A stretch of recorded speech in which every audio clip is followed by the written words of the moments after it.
Hi, welcome everybody. I'm glad you could join me. This is Deep Work Fast. This is a little bit different than anything we've ever done because a lot of you have basically said, I don't have time for another Zoom and I don't have time for another meeting. So we've had to look for ways to get you the tools that you need to do your own work, deep work fast. Here's my commitment to you. I'm going to drop a blog every Monday. Then on Wednesdays, we'll go live for 20 minutes or less. And then the video from this and maybe a little bit more will be on YouTube for free, totally accessible to everyone with links to any worksheets or things that go with this and the original blog. So you can actually see all the details because this is just going to be short and sweet. But again, if you don't know me, I'm Chris Grimm, and I really want to help people get through this weird time that we're in. And it seems, based on coaching, that all day, every day, I'm talking to people, either one-on-one or in groups, and everyone seems to have this general dissatisfaction. They're feeling like everything is changing. Things are probably not going to ever go back to pre-pandemic. Some people think that's good. Some people don't think that's good. But regardless, if you are feeling like you want to make your own change in relationships or work, I want to give you a tool to get that started. There's a lot of stuff on the internet. Some of it's good, some of it's crap. So I wanted to give you something that I know will really work. And in the spirit of Deep Work Fast, you might want to grab a pen and paper, or like I said, maybe plan to watch this video later or download the blog, which is, again, free on Medium or AVVI.me.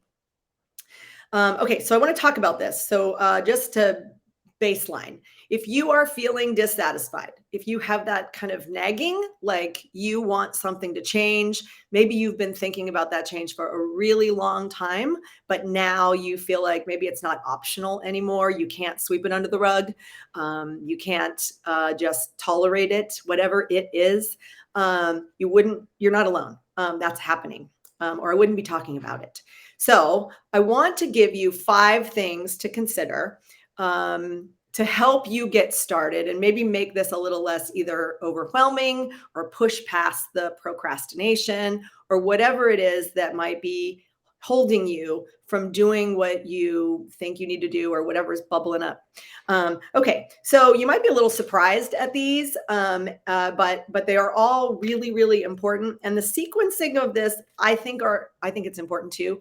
But if you feel like doing it out of this sequence, go you.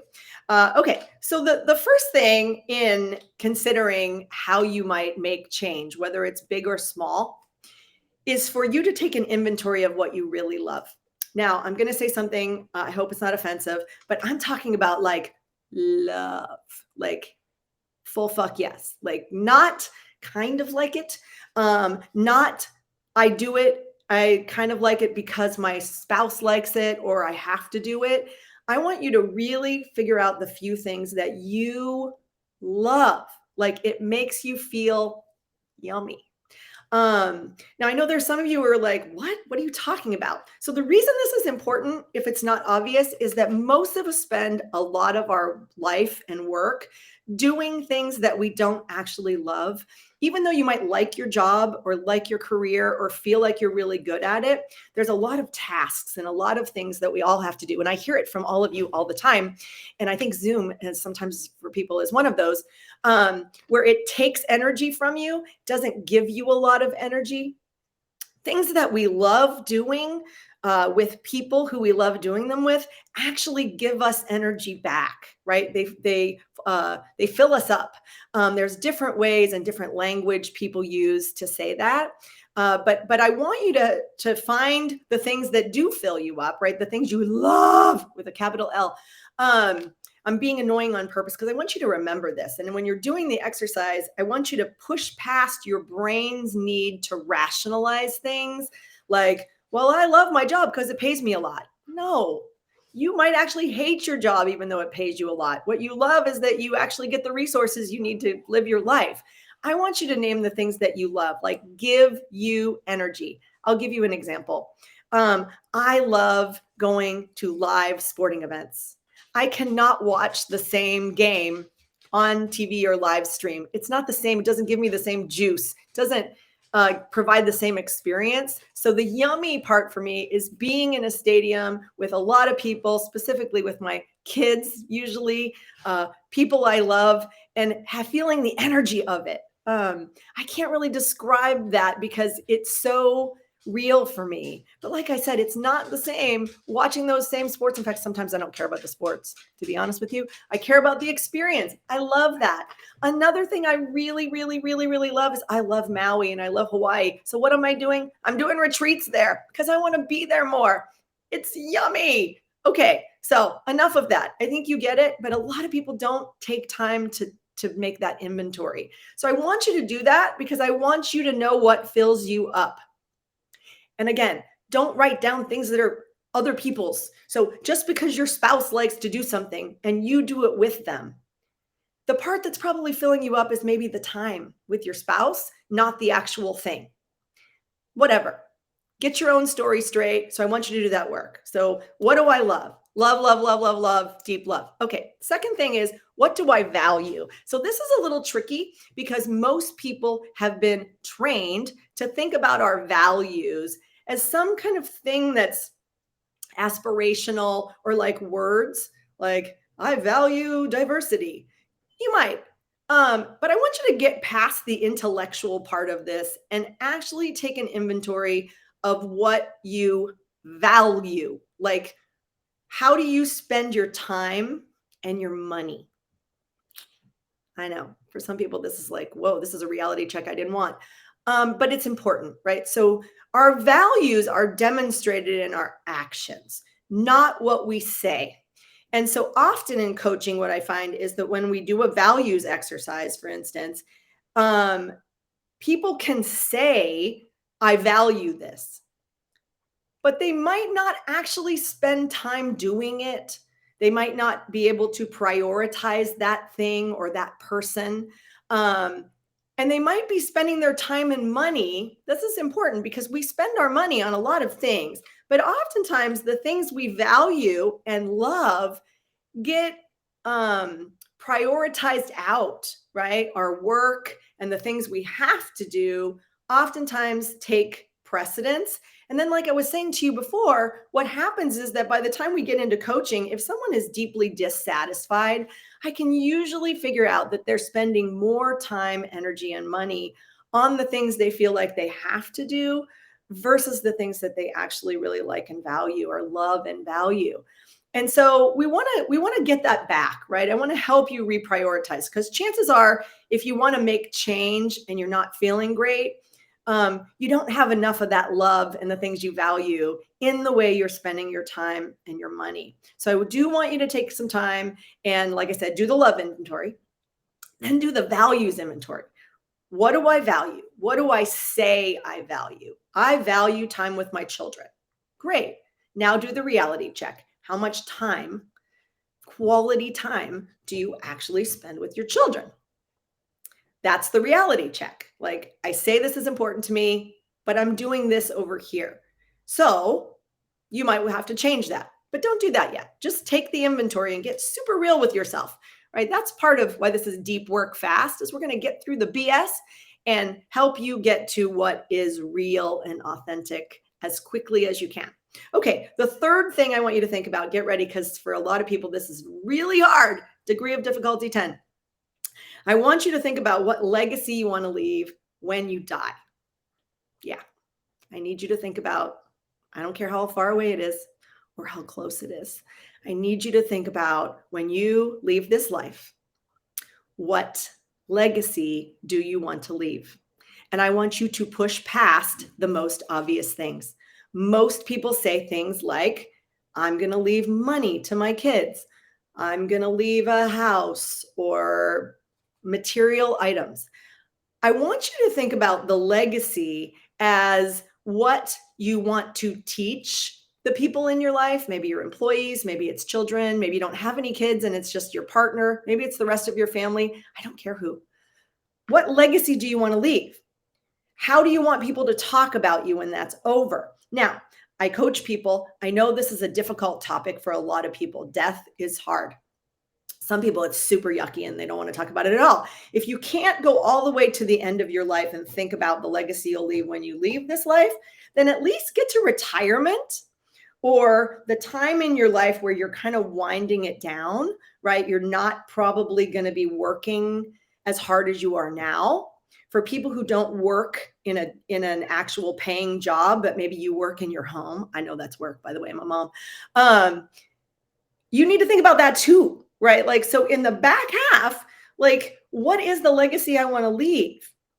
Like for me, I love to create experiences so that memories are going to live on that our family will send to the next generation, right? So I like to spend time with our kids vacationing. I like going places. I like taking them to live sporting events. Duh, I said that in the love part. Or visiting new places or eating new things. Because I believe that if I do that now and I continue to push that in my life and make it a priority in my life, that when I leave, I'm going to have taught other people that those things are good and fun. Now, whether they decide to put it in their life or not, that's actually not my business and it's not yours. Like trying to manage everybody from the grave. Really? That's not the point, right? The point is establishing a legacy that gives back, that maybe leaves a positive impact. So along with those live sporting events and all that really good food, I also volunteer a lot and I try to bring my kids into those experiences sometimes, or at least make them aware of what it is and the impact so that hopefully they'll find their thing and they'll want to leave a legacy of impact, a broader impact. Anyway, forget about me. I want you to think about your legacy. And that third thing is really important. And I'll just say this for all of you who are thinking about from a career standpoint, like you weren't here today listening to me for life coaching or whatever. You're going to know I'm kind of holistic. I have a hard time staying right at work all the time because work is a part of our life. Anyway, back to the thing. So legacy matters in the work context because I believe every job we take, whether you're independent or you work for a big company, should be on your path, like a stepping stone to your legacy.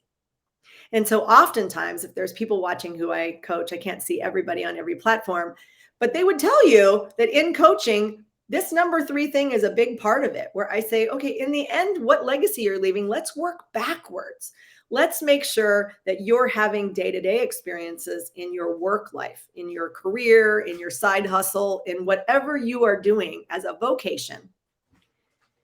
And the other things that you do are all getting you to the end goal, which is the legacy that you're going to leave, the impact, right?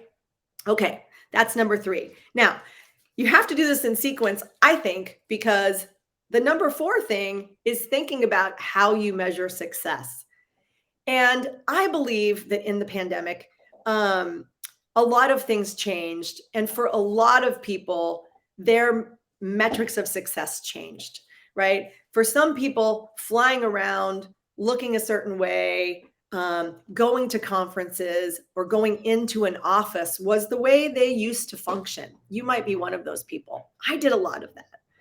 Then we had a few years where we didn't do that. And so we kind of reevaluated the way things work, our relationships with people, etc. I probably don't have to tell you that. You've lived it. And so now it might be time for you to reevaluate success. Like, what does success need to feel like for me now versus what it was before? And I'm finding in a lot of coaching engagements, this is where people haven't done some real thinking. Like they've just tried to move back to what was normal before. And even though it's not feeling the same way, they're not pausing to reevaluate.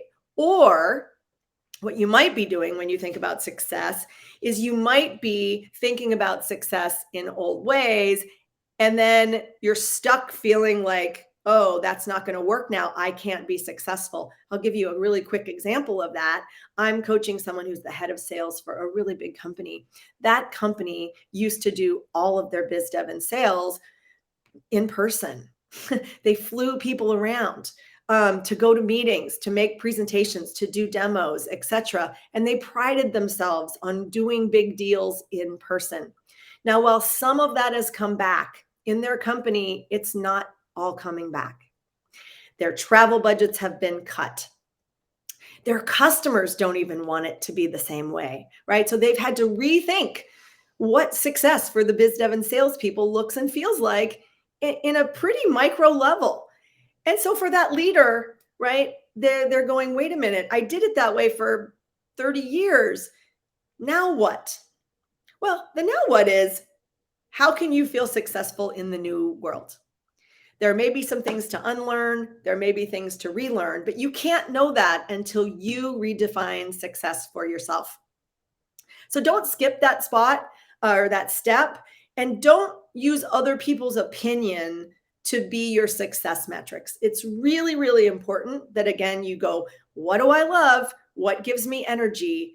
What do I value? How do I want to spend my time? Who do I want to spend my time with? What do I want to do? What gives me that juice, right? And then on what path am I on? What legacy do I want to lead? And does that actually mean something to me right now in the decisions I'm making about my relationships and my work? And then how am I going to measure success in that new framework?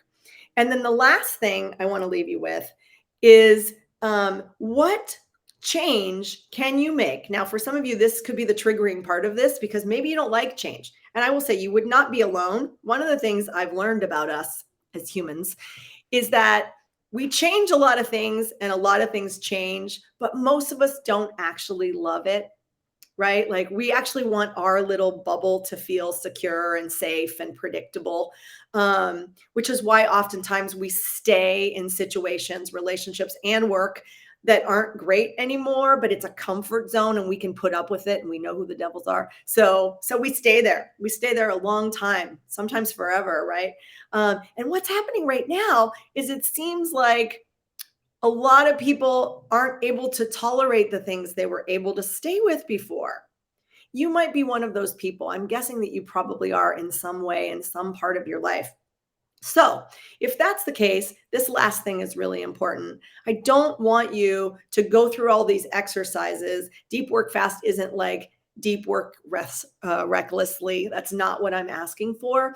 I'm saying to you, deep work fast means you being intentional. So you going through the things I've just described, is meant to be a thoughtful, reflective exercise for you alone before you share it with anyone else. I know that you can do this. You don't really need a therapist or a coach to think about these things. You might need someone else to help process what comes out. So let me just say that there are amazing coaches and therapists, a ton of them.